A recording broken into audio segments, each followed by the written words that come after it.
लगता है राम राज चल रहा है। जब सदन के अंदर रहता हूं तो लगता है हर हाथ को काम है, हर घर में रोजगार है, हर व्यक्ति चिंता मुक्त है, हर व्यक्ति खुशहाल है। ऐसी परिपाटी बना करके जिस तरह से सदन में चलते हैं तो ऐसा ही लगता है। लेकिन जब सदन से बाहर जाता हूं तो वही भय, वही भूख, वही भ्रष्टाचार का माहौल देखने को मिलता है, वही आतंक का राज देखने को मिलता है। इसलिए अध्यक्ष महोदय, मैं ये कहना चाहता हूं कि ये एक कहावत है, इसको भी सुन लिया जाए। कृपया शांति बनाए रखें। कहावत है, सुन लिया जाए। राजा ने कहा रात है, रानी ने कहा रात है, मंत्री ने कहा रात है, लेकिन यह सुबह सुबह की बात है। तो ठीक उसी प्रकार जब सदन के अंदर होते हैं तो लगता है न भय है, न भूख है, न भ्रष्टाचार है, राम राज है। हर व्यक्ति खुशहाल है, हर व्यक्ति के होठों पे मुस्कान है, हर गरीबों के हाथ में पैसे हैं और पलायन नाम की कोई चीज नहीं है। बहन बेटियां सुरक्षित है, ऐसा लगता है। लेकिन यह सब कुछ ढाक के तीन पात की तरह है, यानी कि कोई बाहर के और अंदर में कोई सामंजस्य नहीं है। जदयू ने कहा रामराज और सुशासन है, उसी हाँ में हाँ बीजेपी कहते हैं हाँ रामराज है और सुशासन है, एलजेपी कहते हैं रामराज और सुशासन है। लेकिन यह पूरे भ्रष्टाचार और जंगल राज नहीं, महाजंगल राज में डूबी हुई सरकार है। इसलिए मैं इस कटौती प्रस्ताव के समर्थन में खड़ा हूं और मैं कहना चाहता हूं जो ग्रामीण विकास विभाग लोगों के जनजीवन से जुड़ा हुआ है, लोगों के आर्थिक उन्नयन से जुड़ा हुआ है, हर व्यक्ति की खुशहाली से जुड़ा हुआ है, हर व्यक्ति के रोजगार से जुड़ा हुआ है, हर व्यक्ति के चेहरे पे मुस्कान से जुड़ा हुआ है।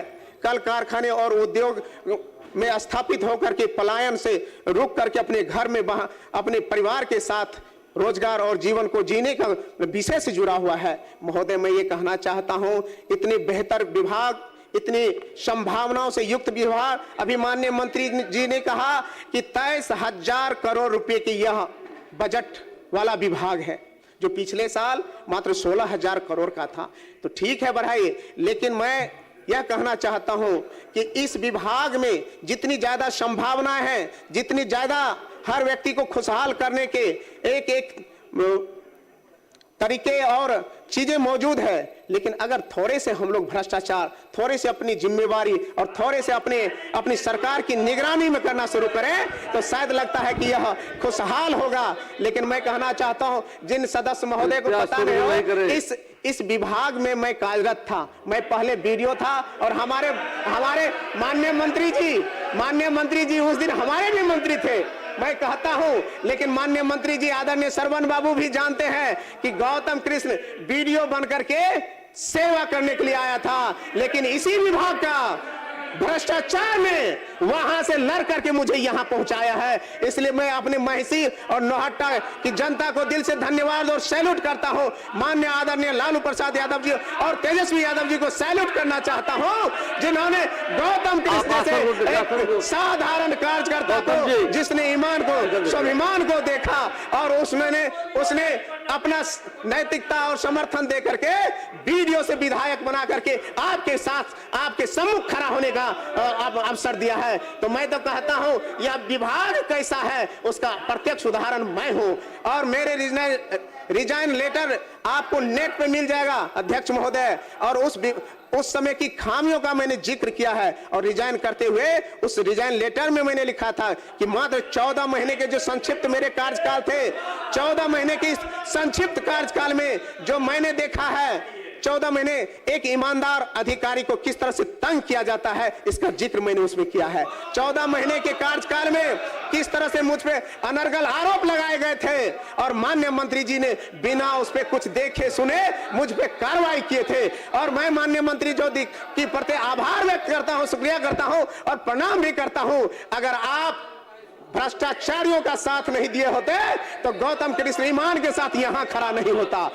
अगर उस दिन आप दूध का दूध और पानी का पानी किए होते, आप आप अगर भ्रष्टाचारियों का साथ नहीं दिए होते तो गौतम कृष्ण आज वीडियो के रूप में ही काम क्या करता रहता। तो आपका विभाग किस तरह से आंख में पट्टी बांध करके अधिकारियों का मौज मस्ती का ये बना करके काम करता है, उसका प्रत्यक्ष उदाहरण गौतम कृष्ण है। अध्यक्ष महोदय, मैं कहना चाहता हूं, मैं सिर्फ खामियां गिनाने के लिए नहीं यहां खड़ा हुआ हूं, मैं सिर्फ एक आईना दिखा रहा हूं कि एक ईमान के साथ काम करने वाला कोई भी व्यक्ति, चाहे वह गौतम कृष्ण हो या कोई और हो, उसको किस तरह से दूध की मक्खी की तरह से निकाल करके फेंक दिया जाता है। लेकिन मैं धन्यवाद और शुक्रगुजार तो महसी और नौहट्टा के उन जनताओं के हूं जिन्होंने ईमान और स्वाभिमान हमारे मंत्री जी की तरह नहीं बेचा और उन्होंने चुन करके मुझे सदन भेजने का काम किया।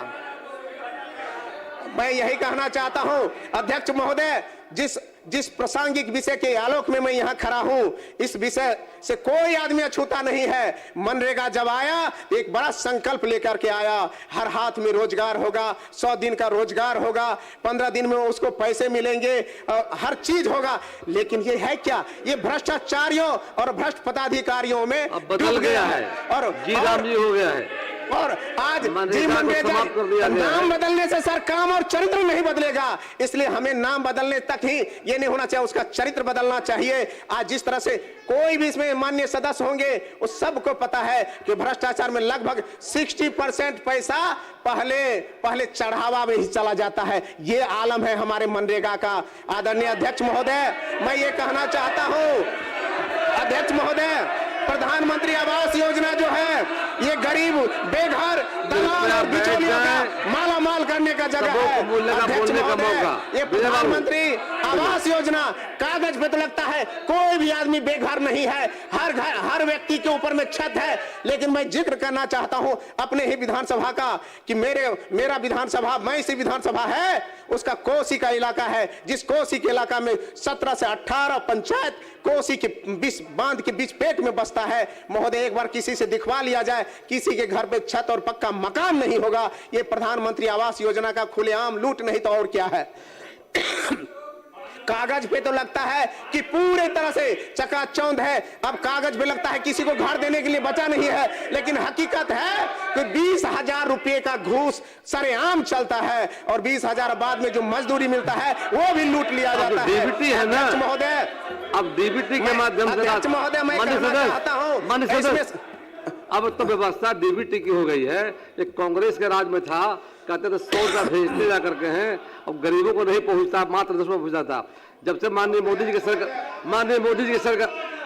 नरेंद्र मोदी की सरकार जब से आई है, नीतीश कुमार की सरकार जब से आई है, तो आज बिहार में डीबीटी के माध्यम से गरीबों को भेजा जा रहा है। अध्यक्ष महोदय, आपने जो कहा ये तकनीकी बात है, ये सैद्धांतिक बात है, लेकिन व्यवहारिक बात नहीं है। किस तरह से बिचौलियों के हाथ में बिना 20,000 रुपए गए हुए किसी का काम नहीं होता है, या किसी से बात छुपी हुई नहीं है। अध्यक्ष महोदय, नल जल योजना का क्या हाल है? राजू बोलना चाहते हैं। महोदय, महिषी के विधायक जी बोल रहे हैं, ये उस समय यूपीए के प्रधानमंत्री जो थे राजीव गांधी जी ने अपने भाषण में कहा था कि हम 100 रुपया भेजते हैं तो मात्र 85 रुपया बीच में रह जाता, 15 पैसा पहुंचता था।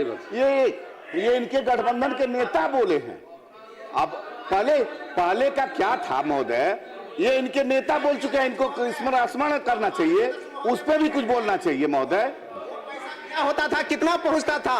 आज तो सबका सब लेकर ही विदेश भाग जाता है आपके सरकार में। महोदय, ये हो रहा है। आपका जो नल जल योजना है, यह पूरी तरह से कहां नल है और कहां जल है कोई तालमेल नहीं है। इसका प्रत्यक्ष सदन ने ही देखा है। हर सदस्यों की चिंता रही है, अगर अपने अपने छाती पर हाथ रख करके बताइए किसके विधानसभा में नल और जल चल रहा है, काम कर रहा है। इसलिए पूरी तरह खुलेआम लूट और महालूट का चलता है। अध्यक्ष महोदय, नली गली योजना किस तरह से पैसे की बर्बादी है, यह बात भी किसी से छुपी हुई नहीं है। मुख्यमंत्री ग्रामीण सड़क योजना जो संपर्क योजना है, नहीं तो मैं ये कहता हूं ये संपर्क योजना है, लेकिन यह संपर्क योजना आज भी फलीभूत सही रूप से नहीं हुआ है। मैं ज्यादा कुछ तो नहीं कहूंगा, लेकिन अपने ही विधानसभा में देखता हूं, जब हमारे यहां से माननीय मंत्री जी और मुख्यमंत्री जी कहते हैं कि 4 घंटा में हम पटना आते हैं, आपका समय समाप्त हुआ।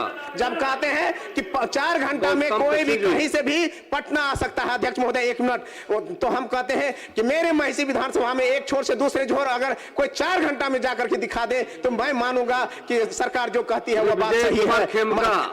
और मैं अध्यक्ष महोदय सिर्फ 1 मिनट सर, 1 मिनट, मैं ये कहना चाहता हूं, बहुत सारे हमारे साथी लोग, माननीय सदस्य लोग कहते हैं कि